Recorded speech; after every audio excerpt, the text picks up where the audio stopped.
I tried to tell them this summer. I tried to tell them that when you roll into the SEC, it's different. And I can't make you understand it until your team has to run the gauntlet. I think they're starting to get it.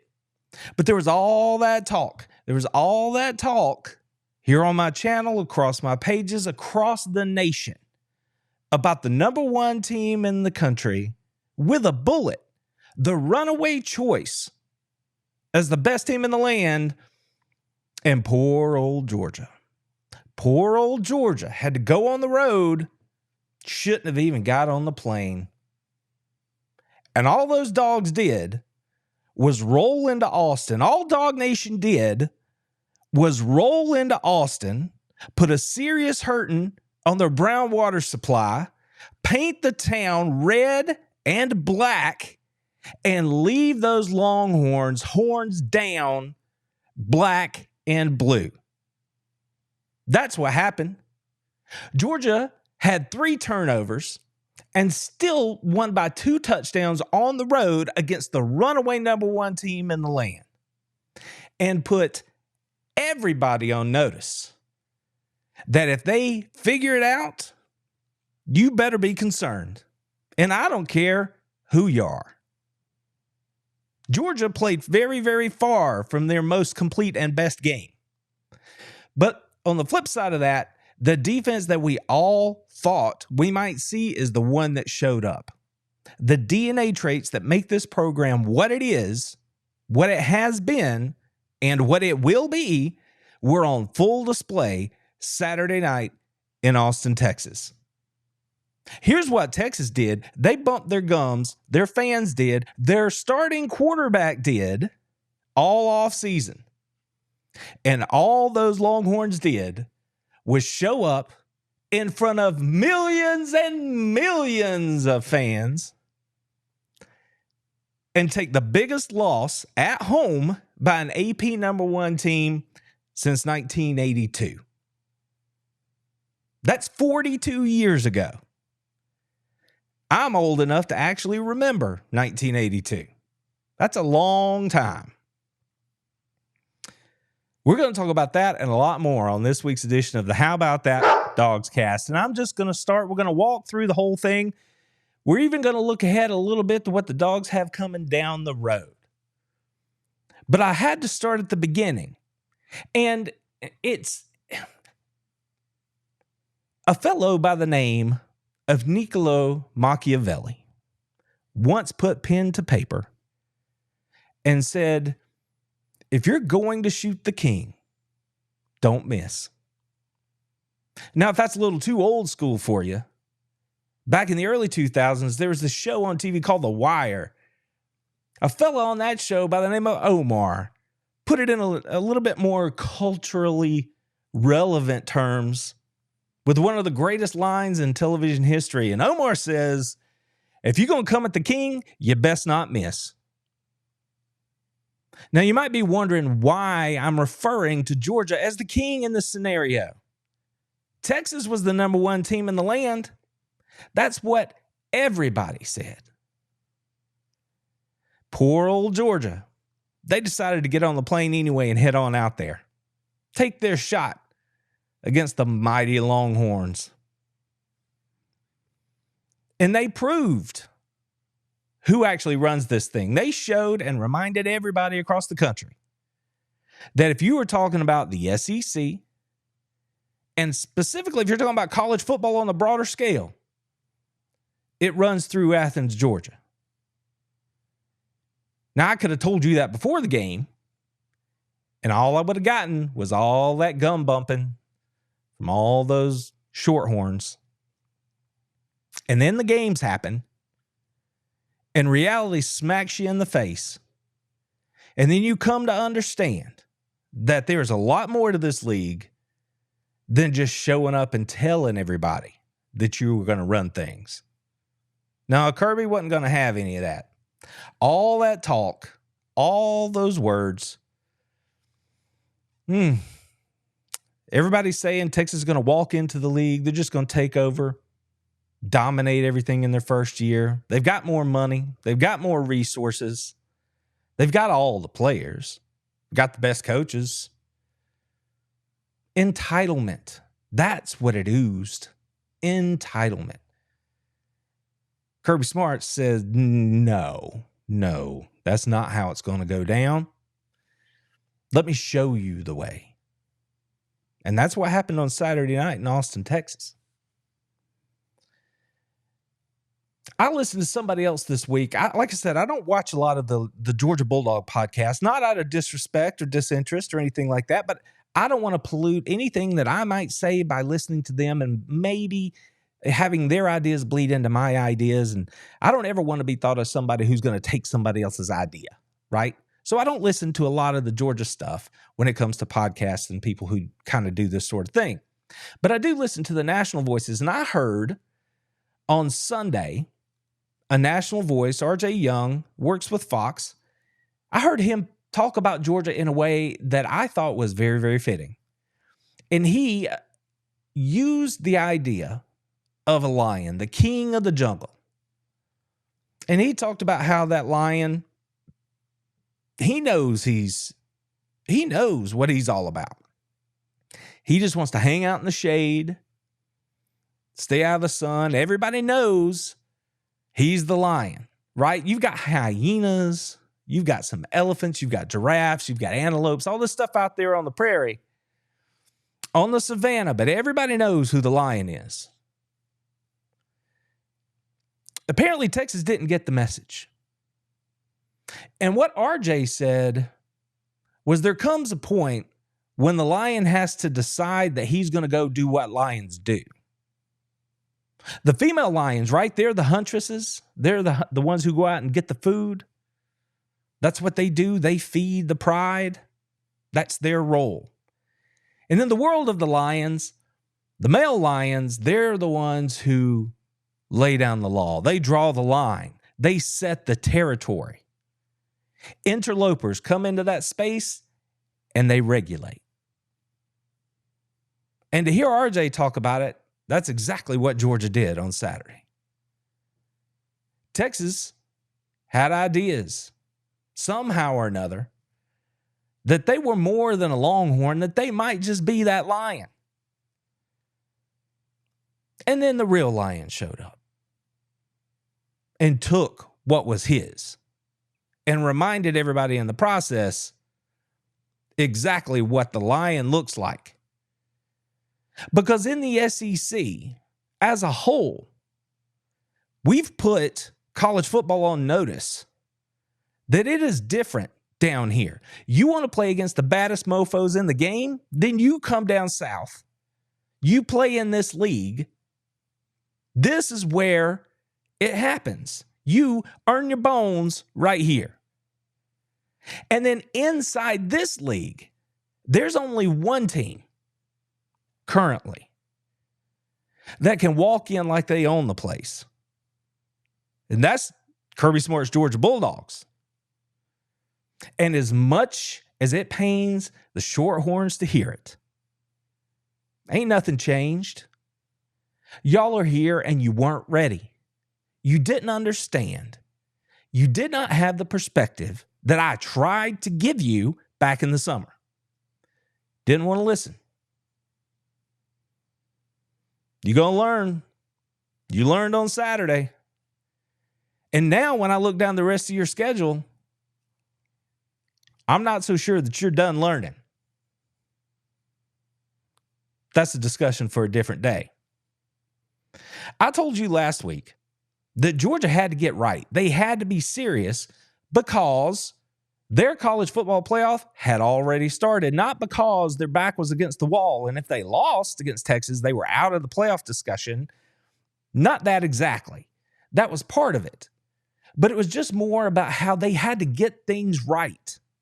They had to put it together. If they were going to be successful in the college football playoff, now was the time that they had to start ramping it up and getting things right for that late season run. Like I said, the college football playoff is now, and nothing has changed. Georgia's gone out there and had a really big win in front of tens of millions of fans. They have tried to let everybody know We're still Georgia. We're still here, but nothing has changed. When they rolled into Athens, all eyes were on Georgia. The numbers, which we'll get to later about how many people actually watched it, verify this fact. And then even on game day, this is how it started. This is how it started. As if anybody is going to step back and go, no, we believed in Georgia. Not this crew. There were a few out there that did. Not this bunch. The flagship show of college football game day, not a one of them had faith that Georgia was anything that could handle the mighty Texas Longhorns. Well, this is how it's going. My little man Smart right there, pulling the receipts, letting you know. And when you go on the road and you do what Georgia did to Texas with the bright lights shining, the world looking in, and you handle business the way they handled business, well, after the fact, you've got a window where you can do or say just about anything that you want to do or say. And that's exactly what Georgia did. I want to share with you now a nice little video, courtesy of Georgia football and their social media team, that's going to recap exactly what happened in Austin last Saturday night. You know, these players get the best out of me, and I'm so proud of these guys because nobody believed, nobody gave us a chance, and these guys are so we're not going. So how brilliant was that recap? How did it happen? That's what we're going to talk about right now. We're going to talk about exactly what Georgia did. And what they did was get in their bag, stay there, and go hunting. They went looking for dinner Saturday night. And it wasn't just Jalen Walker, but he was a big part of it. And we're going to talk about him just a little bit more here in a few minutes. But you have Mykel Williams, whom I had been saying to you guys, the people who have been following this pod for a while now, you know that I've been telling you for a minute that the biggest thing I was excited about this season was when you had Captain Chaos, Mykel Williams, healthy and ready to go, because you can take him and move him anywhere along the lines of scrimmage, and he can win one-on-one. But what's more important than that is that even if he's out there on the edge at his normal position, that's fine, because now you've got pinchers, because you can take Jalen Walker, who is a straight dog when it comes to rushing the passer.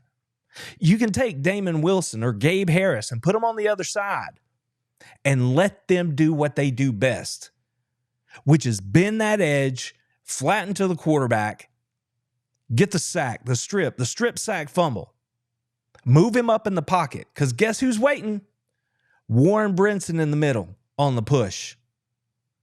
Or maybe you have a guy like Tyron Ingram-Dawkins in the middle on the push. It allows the Dogs to put their very best pass rushers on the field when you know that you have to get after the quarterback. But Mykel wasn't alone. Dalen Everett, everyone's lightning rod.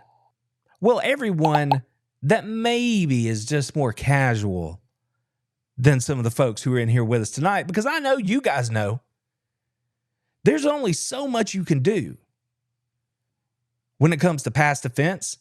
And for the most part, Dalen has just had bad breaks. It's been unfortunate, but he's been there.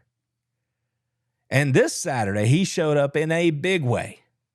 Dalen Everett, 7 tackles, a sack, a forced fumble, an interception, and a fumble recovery. Rocked the game. I just mentioned to you about Damon Wilson. Did the same thing. All he did was show up with a sack and a fumble recovery and a forced fumble on the picture you're looking at right there. Dog after dog showed up and made an impact. These are just a few of the ones I wanted to mention right here, because we're going to mention a few more a little bit later.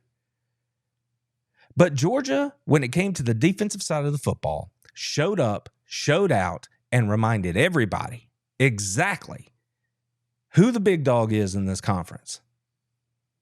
When they're right, show me a defense in this conference or in this country that you'd rather have. As Bulldog fans, we just have to hope that they continue to get healthy, that we stay healthy, and they keep doing this. Because if they do, it's going to make up for a lot of what's been going on the offensive side of the ball. So let's talk about that real quick. Trevor Etienne, have a game, brother. All Trevor did was show up in what everybody seemed to say was Georgia's biggest game of the season so far. Everybody outside.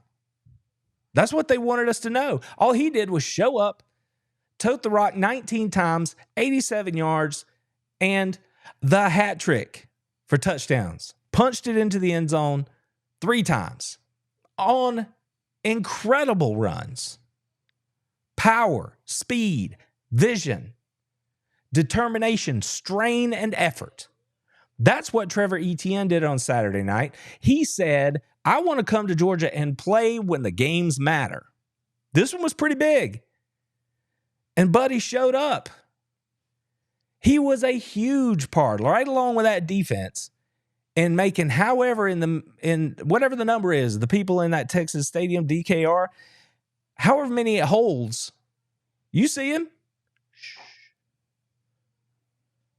Nothing you could do about it because the defense had you on lock. The offense were cashing it in. Complimentary football.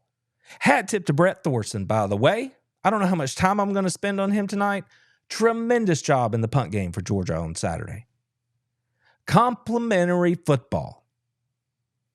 I've been disappointed, actually, because I'd given Texas fans a little bit of credit as a group, as a monolith, for being, at least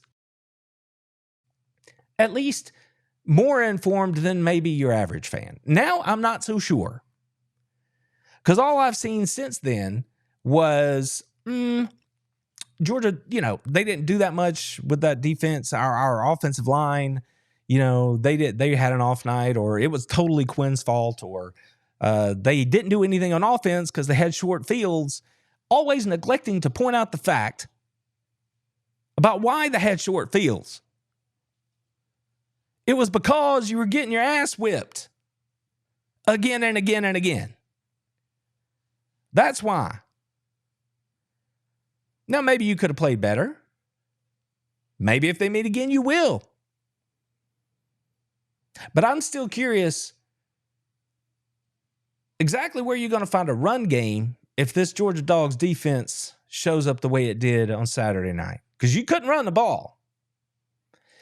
And by the time we got to halftime, those Longhorns didn't want none. They had had enough. It was all over their faces. So, all that's for later. Let's not get distracted. I'm just letting you know, Trevor had a lot to say about it. He'll have a lot to say about it next time, too. Assuming everybody gets there healthy. That's what we all hope. But he showed up just like he said he would when the games were the biggest. And good for him. Because Georgia needed it Saturday. I'm not even going to lie. Don't worry. We're getting to Carson. We're getting to the rest of that offense. But that dude right there, that's a difference maker. Just like we all thought he would be when he decided to come and be a Bulldog. And I'm thankful to have him. Check this out. Here's some more video evidence from Georgia football and their social media team. Just a glimpse of what Trevor did against the Longhorns. Moving to our right, out of the pistol, hand it to Etienne, and he runs straight down the hash, breaks the tackle, falls towards the goal line, touchdown, Etienne. Look at that move. Would not be denied. And like I said, it's a good thing that he had that kind of night. Because now we're going to talk about what every Bulldog fan wants to know, and that is what is going on with Carson Beck. Friends, church, I don't know. I could guess, but I don't know. A lot of people want to take the easy route and say, well, it's because he's got something going on in his personal life, or it's because of NIL, or pick a thing. I don't know. You might be right.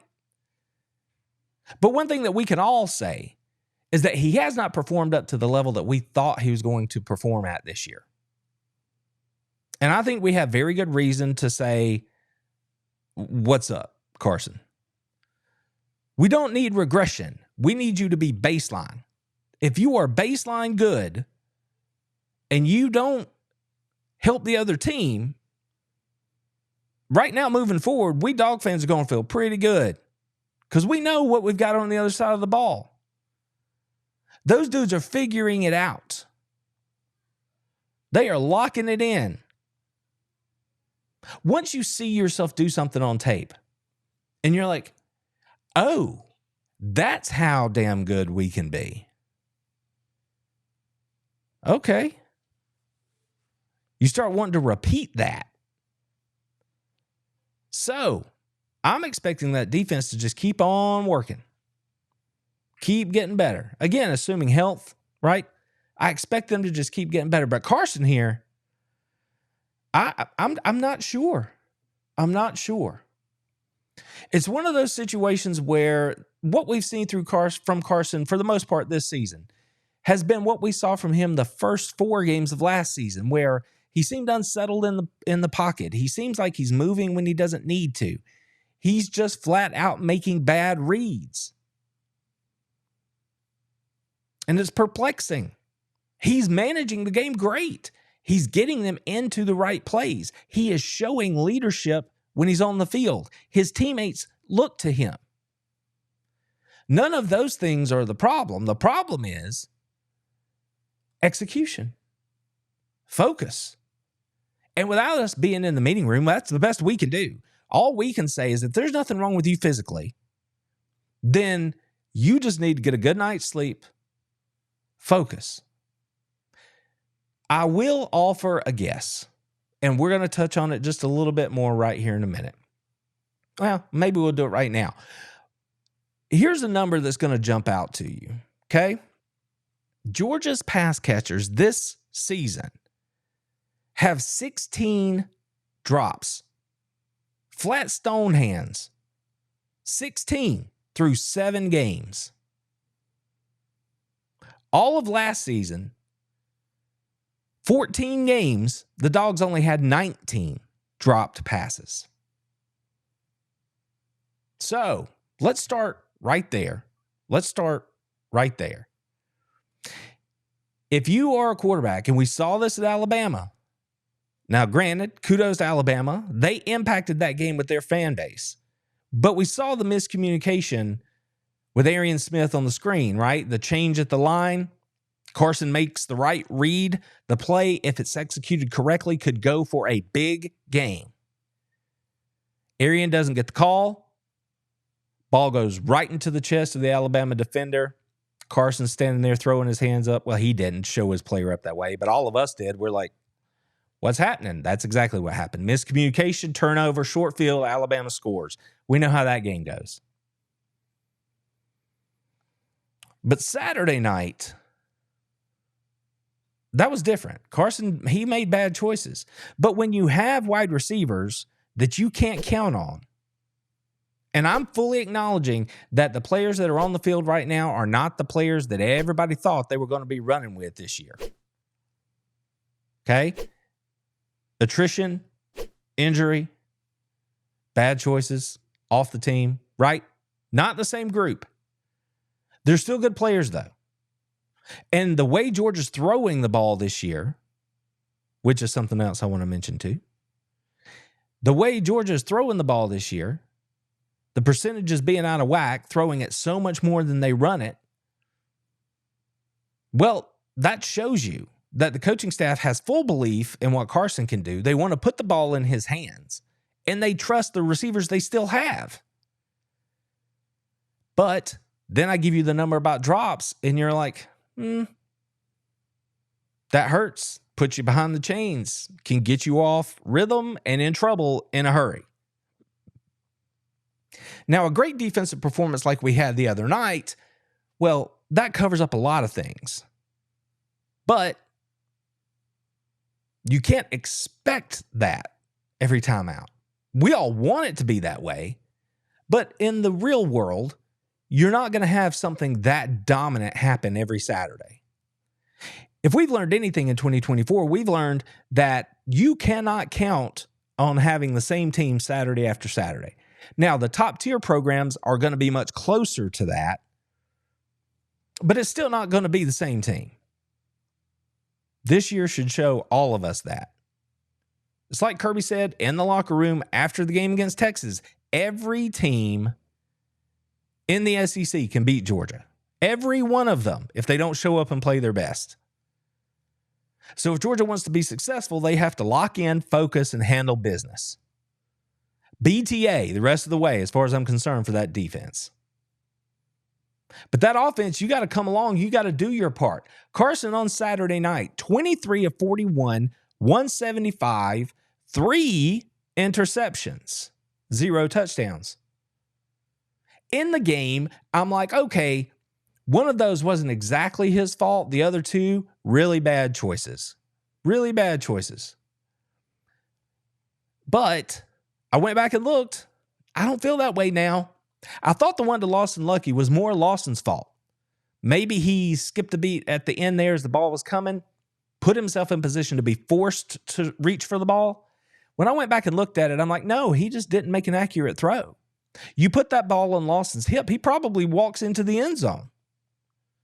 Instead, you get a deflection, and the Texas dude makes a nice play. Good for him. But it shows you just being off a little bit can do big bad things to your offense. It can wreck what you're trying to do. Georgia had 3 turnovers, all at the hands of the guy that we all thought was going to be the most dependable piece. It's weird. It's a weird dichotomy right now with Carson because he is that guy that the coaches want him to be. He is the focus, the center point of the offense. I am still in the boat that he should be because of everything else that he does. But the thing that I really, really want to see, and the thing that Georgia has to be able to do if you get into another situation where you're looking at what Carson's doing and he's not on, he's off, he's not sharp, that's where you have to be able to turn around and give the ball to ETN or to Frazier or to Jones or to Robinson when he gets back. You have to be able to do that.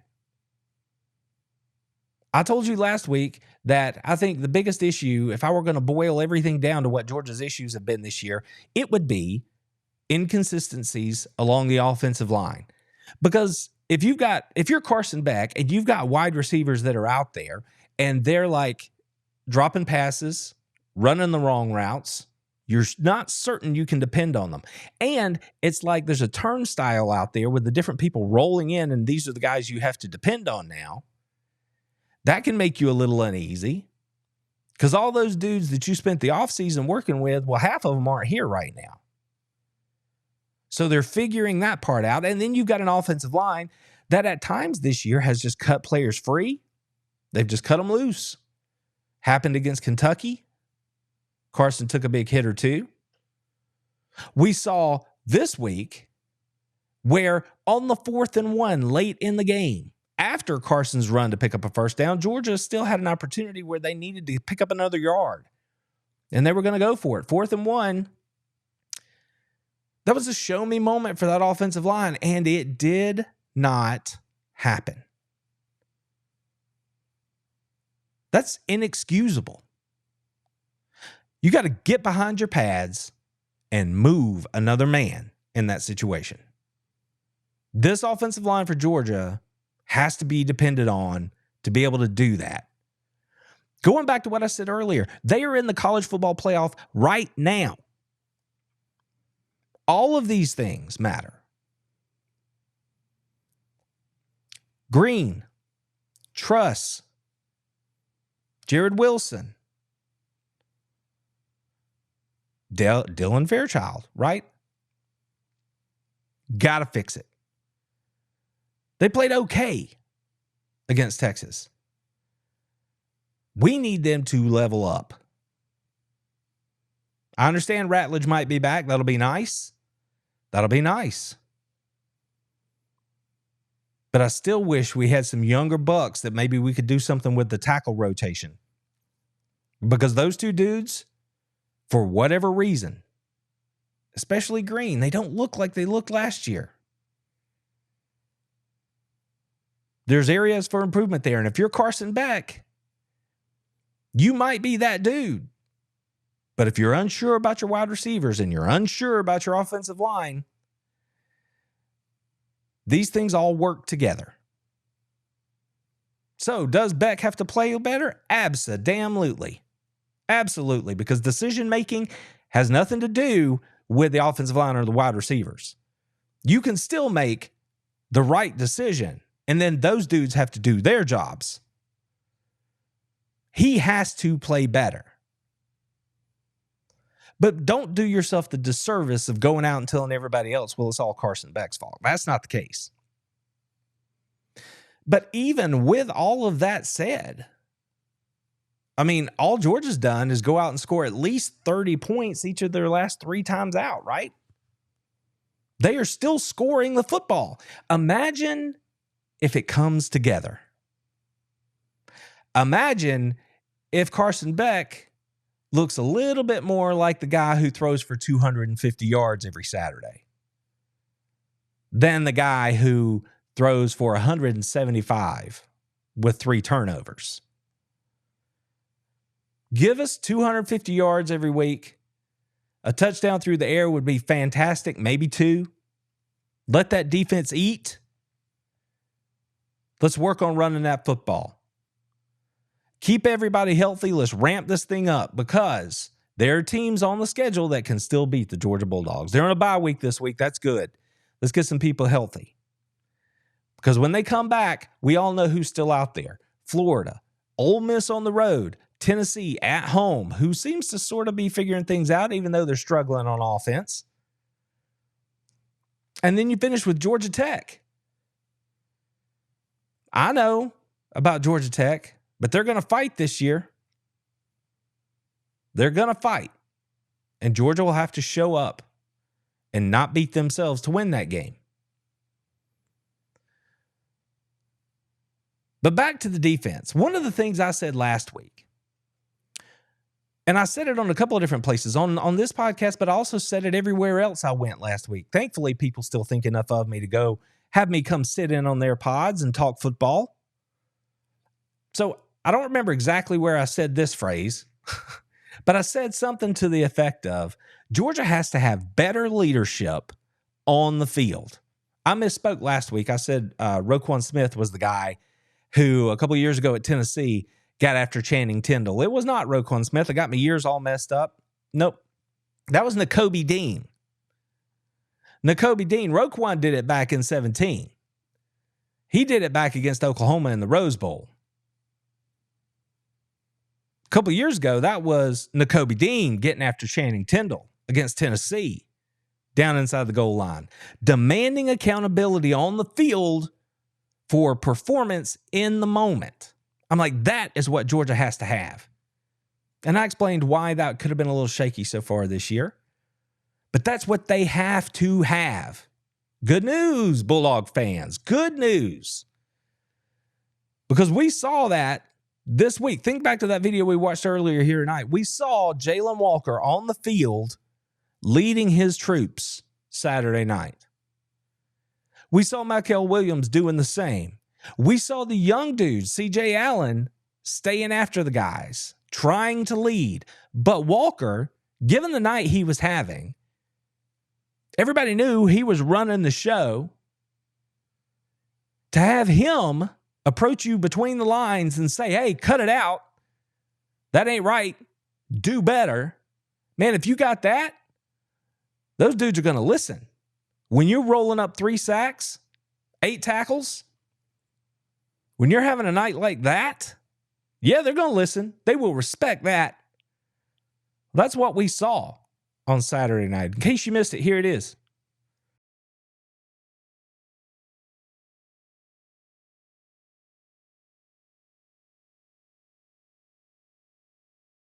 You might have made a good play right there, but quit messing around.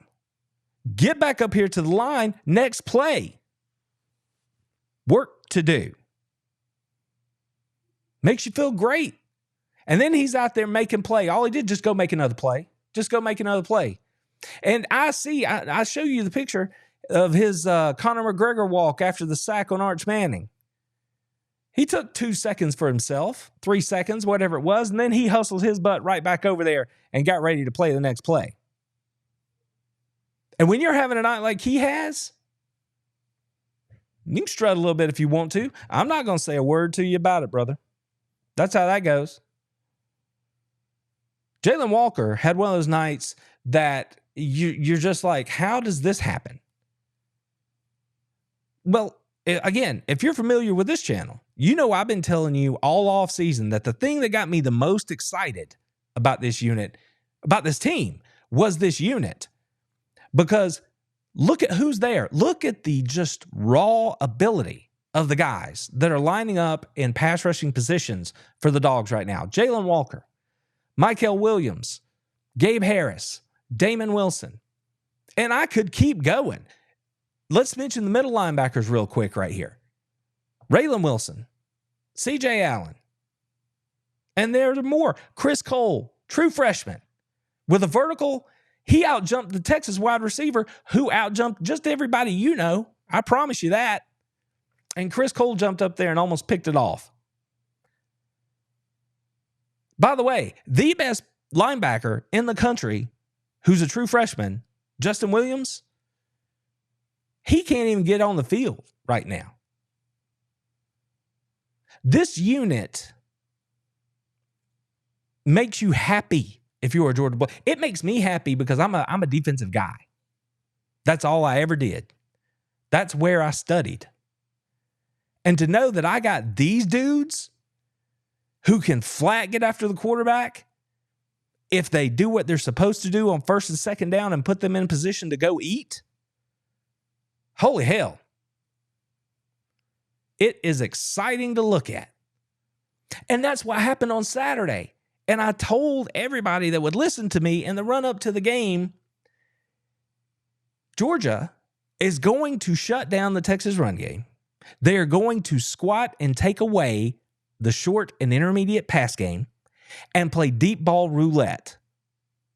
They're going to take their chances because they've got these dudes right here. They knew they were going to be able to get after those quarterbacks.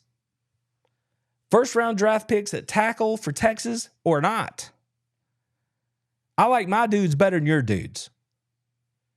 They were going to go get it with 4, sometimes with 3. And then it was just a mind-blown scenario for those Texas quarterbacks. They went from rushing 3 to all of a sudden rotating up into 0 coverage, bringing 6. And I saw Texas fans like, he missed this guy. He was wide open. Apparently, they don't seem to understand how a blitz works. Those quarterbacks had no shot, no time to be able to complete those balls down the field. Georgia schemed them up great. KIRBY, Schumann, Muschamp if he was involved, Robinson, all those dudes. You cannot throw enough roses at those guys this week. Because remember, Texas had an offense that was supposed to put 50 on the board.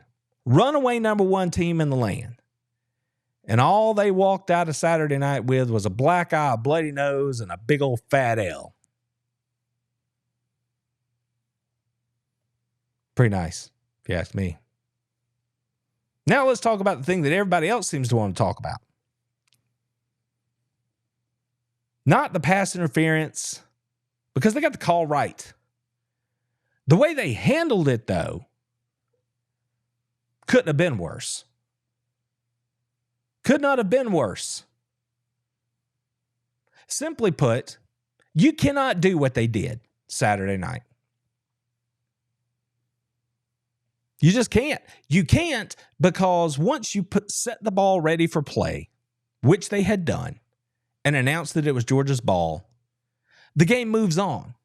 Why did it not move on Saturday night? because the crybaby section and the Texas Longhorn fan base decided to put other innocent people at harm, in harm's way, and show their behinds for the world to see. Awful display. No fan base. Georgia, Tennessee, Texas, nobody should do what happened. The only reason all that other stuff happened with the call being overturned and the touchdown being scored and all those things, the only reason that happened is because of what the fans did. Imagine for a second. Look, I'm a journalist, right? I have been on the sideline like this is what I've done for 25 years. Sports journalism, on the field, in the locker room, in the meeting rooms. On the field is dangerous. It's a dangerous place to be if there's nothing else going on. Players can hit you. There's all kinds of equipment around everywhere, cables running all over the place. Like you can really mess around and get hurt working down on the sideline. And then you have fans who do something like this. I don't care what the projectiles were. I'm showing you a bottle right here, but they had those aluminum beer cans too. You think all that is going to be a thing? They're all going to be empty? No. Those people were too stupid. They were throwing away the $12 they just spent in the heat of the moment, right? Could have injured someone really, really badly. I know people personally that took projectiles on Saturday night in the head.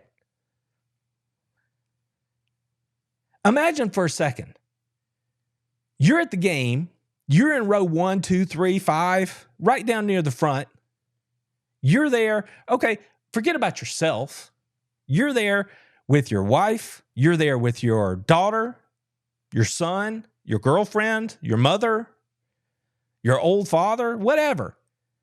And somebody, drunk and stupid, is hurling projectiles toward the field, and they just happen to hit somebody you care about. It's not funny now, is it? Just an awful display. Just awful. There is no excuse for it. The SEC has done an awful job in the days since, both with the referees and with Texas. We'll see. They're still trying to do stuff, and they should. But the referees definitely need more accountability in this instance. And the people who did that, I hope that you've learned some sort of lesson here and you don't do this kind of stupid stuff anymore. But congratulations, Texas fans. Because whether you wanted it or not, it is too late. You already have a reputation inside the conference. And it's not great. I'm not passing judgment. I'm just telling you, it's not great. So this had a lot to do with it. So just hold that for a little while. And remember that as you make your way through the conference and go to see other places. Hopefully you'll be treated better than the Dawgs and their fans might have been treated around this incident. I hope that's what happens. So let's roll on. Back to Carson Beck. Here's the thing.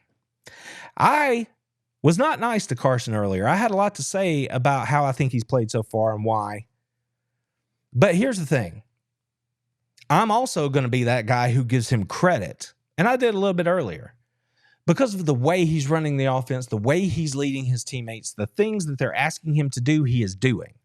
The way he is failing is that his execution has been poor, which again is the thing that I know I didn't expect to happen. But I am going to give him credit for this too. Saturday night, we saw it in the video earlier. I'm sure you remember. Texas comes out halftime, score. Good on them. That's what you should do. Halftime's for adjustments. Get back in the game. Then all the PI stuff happens. They get the short field and they score again. Quick turn. Football is a momentum game. What does Georgia do? Georgia does what the boss does. They walked back out on the field, knew they had to have it. It's like that dude, maybe you sidle up to the bar, maybe you meet someone for the first time, they offer you their hand. You reach out to shake it. Yeah, you got a good grip. Pretty good grip right there. And you let them show you that they have a pretty good grip. And then you proceed to show them that yours is better, that you're the boss. And you don't have to say a word. That's what Georgia did. With millions and millions watching across the country, they walked on the field when they had to have it most against 105,000 on the road and the number one football team in the land. Took the ball 90 plus yards and put it in the end zone to double up the Texas Longhorns and put a nail in that game. The final nail in the coffin for now the Shorthorns. Because that's what Carson Beck and this offense has done all year. Pretty or not, when they had to have it, they have gotten the job done. And Carson has been responsible for leading that offense in those efforts. You cannot take that away from him. That just is what it is. When the money's on the table, he's gone out there and handled his business, and he has led this team. If he just gets it right, moving forward, things are going to be much, much brighter on the offensive side of the ball for Georgia, but there is work to be done. Make no mistake. Georgia is far from a perfect football team. But now we know, well, some of us have already known. The second half at Alabama told me. Now the rest of the world seems to be reminded of exactly who and what Georgia is. But we know that they are now an honest-to-goodness national championship contender. But they still have so much work to do. And the schedule that's going out the rest of the way is among the toughest in the land. So they're going to have to earn it. But that's what makes college football fun, and that's why we are all going to watch.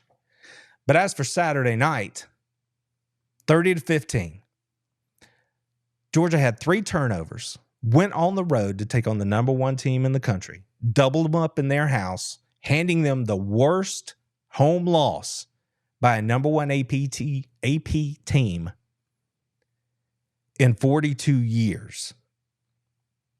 That's who the Georgia Bulldogs are. That's what they did. And 12.9 million watched them do it on average. ESPN's highest rated game since 2016.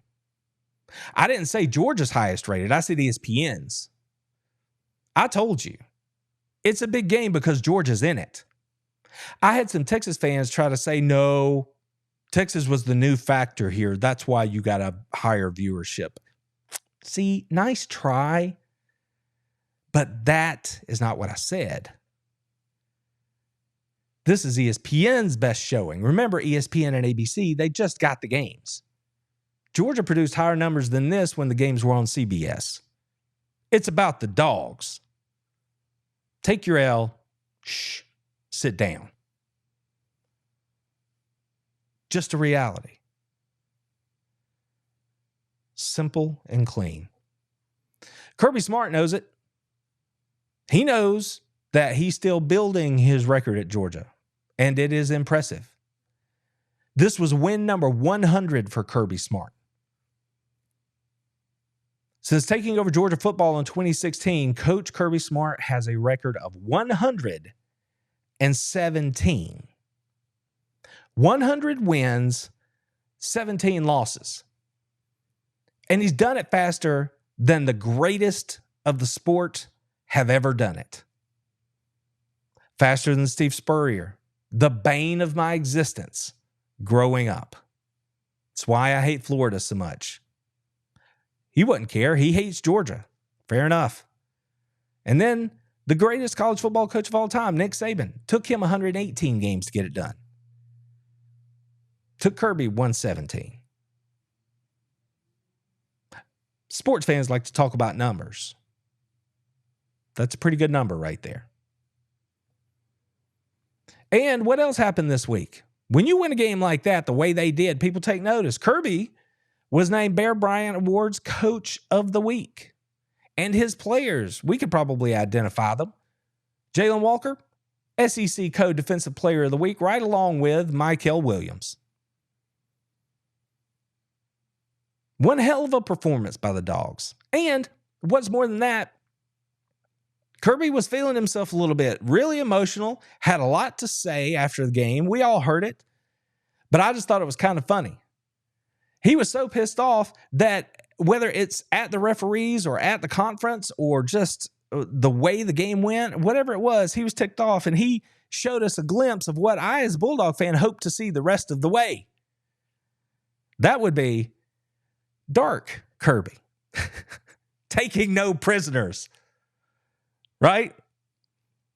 With the defense that plays the way his defense played the other night, there's a very real possibility that that's what we could be in for the rest of the way, and I am here for it. I'm also here for the rest of this schedule. Next up, my hated Florida Gators. Hate them. Told you why. Spurrier ruined my high school and college years. Owned the Georgia Bulldogs. Because he hates Georgia. It was personal for Spurrier. Now the shoe's on the other foot.